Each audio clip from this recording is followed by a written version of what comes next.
Hi there, welcome to another video from the Vickers MG Collection and Research Association. I really hope you're watching this as one of our patrons.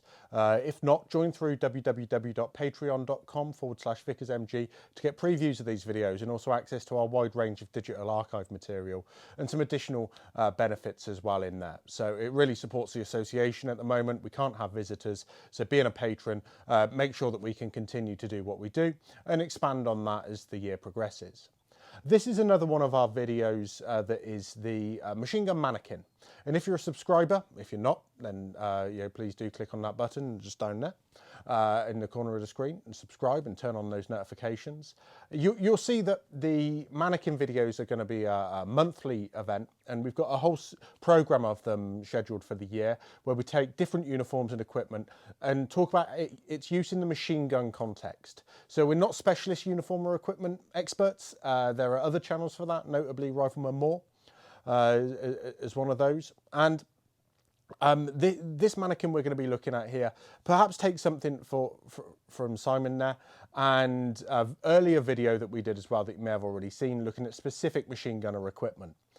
What we've got here is one of the mannequins, and as always they're stylized for the purposes of the collection and the display. So that means they're not necessarily accurately representing a particular individual or a particular time frame either. And that means that a little bit of artistic license in what we do, so please forgive us on that, but we'll try and explain what we have here. And we also blend reproduction materials with original materials to make sure that the equipment that we use doesn't get damaged, because many of these items get used in our displays, and it means that people can handle it a lot better as well. But some of the items are original, and I'll talk through those.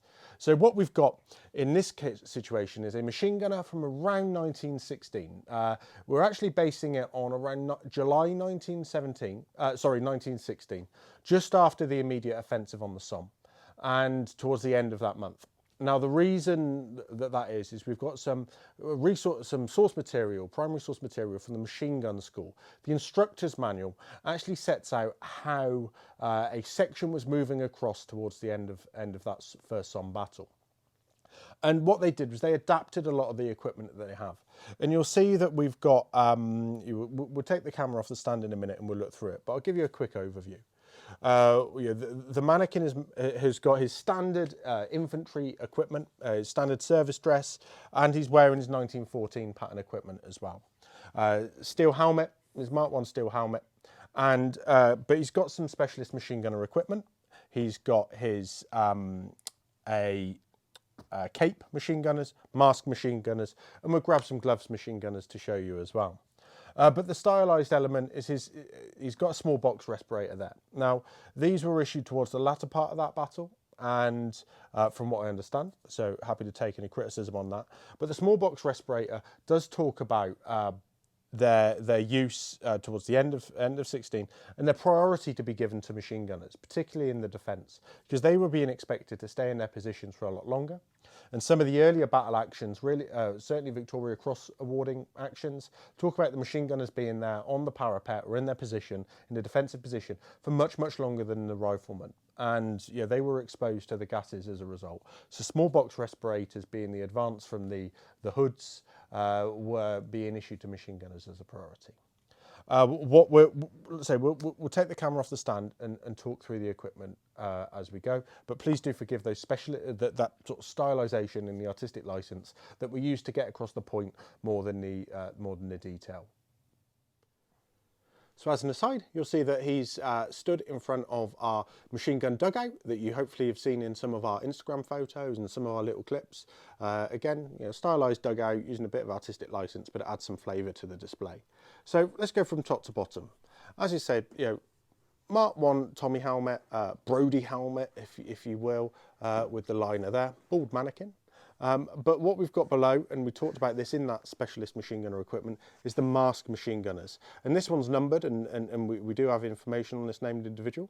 But you'll see that it has loops for the ears, and then it has the eye holes, and then there is a tape that got disturbed as I took the helmet off, that holds it around the back of the head or ties onto the service dress cap. So these were in use from the early part of the war. and appear on the lists of equipment, so say masked machine gunners. Now, from what we can understand, the purpose of this was actually to stop the shine of an individual's face going from behind, that's behind the gun. It's the only exposed part of the individual, in a fixed position particularly, would stop their face, creating a silhouette for the gun to be silhouetted against, and therefore you need this mask to stop that. It's a camouflage item. It's got no other protective purpose than that. But let's say we sort of think about these disappearing from issue, but clearly this quite late serial number for the Machine Gun Corps and the MGC stamp that's all been named and verified shows that it was still being issued through 1917. Now, as I said, you've got the standard service dress, and we'll just take a step back and we can see that he's got service dress jacket, service dress trousers, his long puttees there, tied at the top.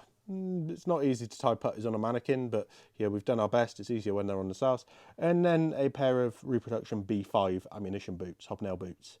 So, covered in dubbing and a fair amount of dust from the display, but covered in dubbins to give them some sort of waterproofing as well. And the puttees work quite well. We've worn it in some reasonably difficult conditions. So that's the uniform. And the next piece of specific equipment is the Cape machine gunners. Again, these appear from, I think it's from 1914, maybe 1915, all the way through to the Second World War. And they actually appear in the 1939 and 1941 training manuals, 1939 for the British and 1941 for the Australians. And yeah, they were part of the equipment that was carried on the truck as part of the machine gun section. So it's got a sort of reinforced leather shoulder pad, really nice big wide collar that can flip up well and protect the neck from a hot machine gun barrel, which I believe is the purpose of that. So you can wear that with the collar up, looking ever so stylish, and make sure that that's protected. It then has this solid wool roll here that stops anything sort of rolling off of it.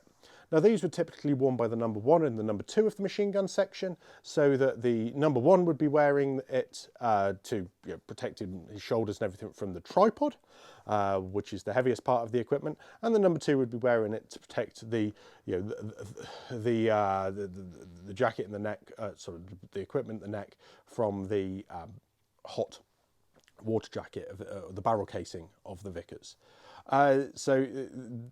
Very few photos show this, and we've analysed one of those. The machine gunners on the Somme is the only, I think there's one other possibly image of this being worn in action. But yeah, so they're quite scarce to see them in use, partly because they are quite, they cut well in under the arm. They're half length so that they don't interfere with the web equipment or the leather equipment here. And part of the problem is you can't wear that equipment over the top of them. So, or certainly not very easily, because it would defeat the object and you'd start to damage the equipment wouldn't be worn well. So it's interesting. Sometimes you see them just, that machine gunner photo, he's got no equipment on whatsoever. You're showing it here with the equipment. Maybe it's not supposed to be worn with the equipment, but it makes sense, because what you can't do, and we'll turn around, you can't wear your haversack with it either. So the listing of equipment to be worn when crossing battlefields, say in July 1916, doesn't show this listed, and this is part of the stylisation of this mannequin. But it actually, it talks about the number 1 and number 2 wearing their haversacks. So clearly they're not going to be wearing this as well, but they could be wearing haversacks on the side. But given what they're supposed to be carrying in that haversack, which is a belt box of ammunition and everything, would be incredibly difficult to do so. So we don't anticipate them necessarily wearing the Cape machine guns at the same time. As I said, this is the reproduction small box respirator here. You can see the buttons of the Cape machine gunners are the same as the buttons of the service dress jacket as well. If we look at the web equipment, it is the 1914 pattern leather equipment, so the sort of war expedient. We see that widely issued to the machine gunners, and it's included in the diagrams for equipment. Really, so the layout diagrams from the Machine Gun Training Centre in Grantham, and it's also included on the equipment lists, the scales of equipment and issue for a machine gun battalion as late as 1918. So whereas much of the army had reverted to, certainly much of the infantry had reverted to the 1908 pattern web equipment by then, yeah, this was still on issue. And we've seen it worn, we can see it worn here with the pistol and the pistol and holster of the number 1, as we'd expect to see. So a Webley Mark 6 455 revolver. It's well in there. So there's one of those in the collection. You can see where it's got some surface rust there from being in the holster too long. We'll get that treated. But it's a nice First World War example. The number 1s and the number 2s were issued with these, and by Army Council instruction in early 16, sorry, I believe. I'd have to check, or I'll show it on the screen, in lieu of rifles, so that it didn't encumber them when they were moving forward. For a period, they weren't actually issued any personal weapon at all. So I think I've mentioned that in previous videos, but to stop them being encumbered, and then they went, well, actually, we ought to give them something. We'll give them revolvers that will work. And clearly there were enough to go around at that time. So they carry a revolver, and the ammunition for that is carried in the revolver ammunition pouch, which is just around here. And he's got, I think it's 18 rounds, maybe 12 rounds in there, actually, of .455 ammunition, and then there'd be 6 within the revolver itself. But what's a bit nuanced about this, and this isn't stylised, this is from the manual, is the fact that he's got a rifle ammunition pouch here. Now, this is normally to carry a bandolier of 50 rounds of ammunition folded up inside, but what we've got it filled with, because of that instruction, is a 25 round strip of ammunition belt. Now that means that he's got some ready ammunition, and the equipment list shows that you'd have him carrying this, the number 2 carrying these, the numbers 3 and the number 4 would be having 2 pouches because they're armed with their rifles, and they'd have a 25 round strip of ammunition in each of their 2 pouches, and they'd also be carrying their rifle ammunition in a bandolier. And that goes another way of saying, well, look, this is clearly 1914 pattern equipment, because the 1908 pattern web equipment doesn't allow for strip types of belts. So it's a bit more universal. So maybe that's one of the reasons why the Machine Gun Corps carried on with the 14 pattern equipment rather than the 08. So yeah, really interesting to see it in use like that. And it shows some adaptability of having a basic pouch that's got a more universal design than charges for the rifles. So I think that's probably it on the front. We can just look at his water bottle there as well. So yeah, worth saying that this is all reproduction leather equipment from Military History Workshop, excellent quality stuff.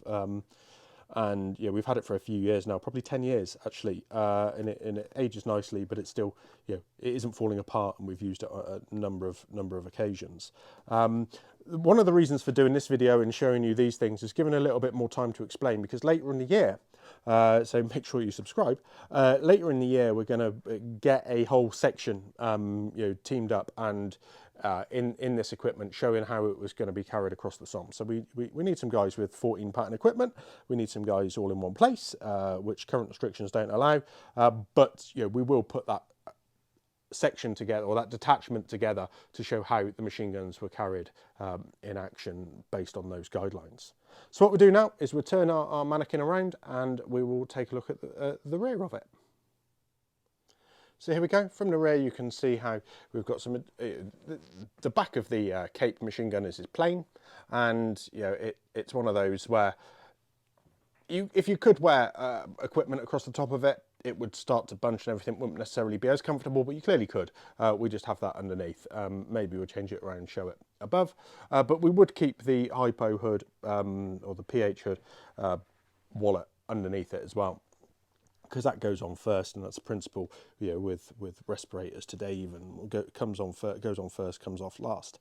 You can see there that he is wearing his entrenching tool. That's something we see disappear from machine gunner equipment in the Second World War. They don't bother because they have the tools that they're carrying on the vehicles, but you do see him carrying his entrenching tool. And the halve is not rifle equipped, so the halve is carried in the bayonet frog, which is great. You'd see the attachment, which the strap fits there for, carrying this if he did have a bayonet in here, but he doesn't need to.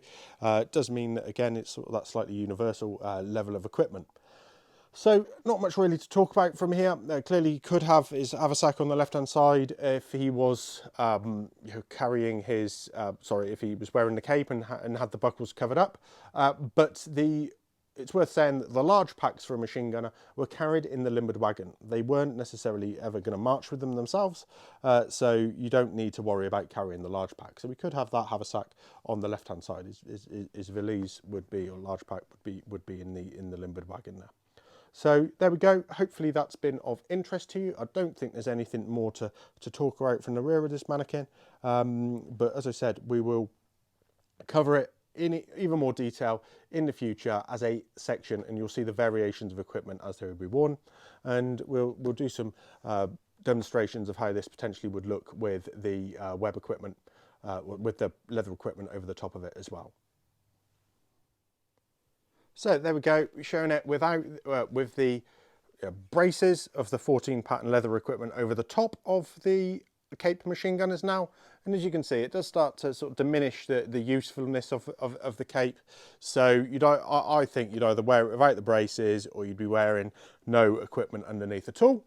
But we've also shown it there without the small box respirator on front. So perhaps this is a bit more typical of that early 1916 portrayal, before small box respirators became commonplace, and you can see quite nicely the sort of plain front, but also the short length of the cape there itself. Now the other thing that we said we show you was the gloves machine gunner, and we did discuss these in our previous video, but what you've got there is a simple sort of woolen glove, and with thumb piece and protective leather patch. What we've also got though is this trigger finger loop hole, and let's just put that on if I can, one-handed. You can see there how that comes through, and that allows you to grip the cross piece and still pull forward the trigger bar and the safety catch with a bit on there, and then press forward on the thumb piece. So you can still use that in that way. So that's the sort of last bit of equipment that's machine gunner specific. Worth saying though, I'll use the video as an advertorial as always. We have started to produce some of these, a small batch, probably about 10 pairs of them as reproductions. So get in touch if you'd like to have those added to your collection. They do obviously allow for use, and the finger piece comes through there, and you can start to see how you would grip the cross piece with it. Thumb in there, hand around there, finger remains exposed. So this allows you to grab the gun quite quickly. Hot barrel, remember there's no barrel casing covers at this point of the Vickers use, so you need this pad to protect your hand from the heat, but also it's remarkable that these are white. They'd become quite dirty very quickly, but yeah, those originals are clearly supposedly the only example, maybe one of two examples in the world that we know of. Joe Sweeney said so, the late Joe Sweeney, and they're this white coarse woolen material that we're showing there. We've found a close matching material to cover it. So yeah, get in touch if you're interested in those. They were part of the machine gunner equipment again from this period when you have the mask, the cape, and the gloves. All the way through to the Second World War, although I suspect the design changed quite dramatically. So there you go. Thank you for watching. I hope that's been interesting, and you subscribe, support us on Patreon, buy one of the t-shirts you saw me wearing earlier in the video through Teespring, and we look forward to your comments, likes, shares, subscriptions, all of the above. See you again soon. Thank you for watching. Please remember to like and share the video, and subscribe to the channel. Please support us on Patreon if you're able to, and let us know of anything you'd like to see in the future. I look forward to hearing from you.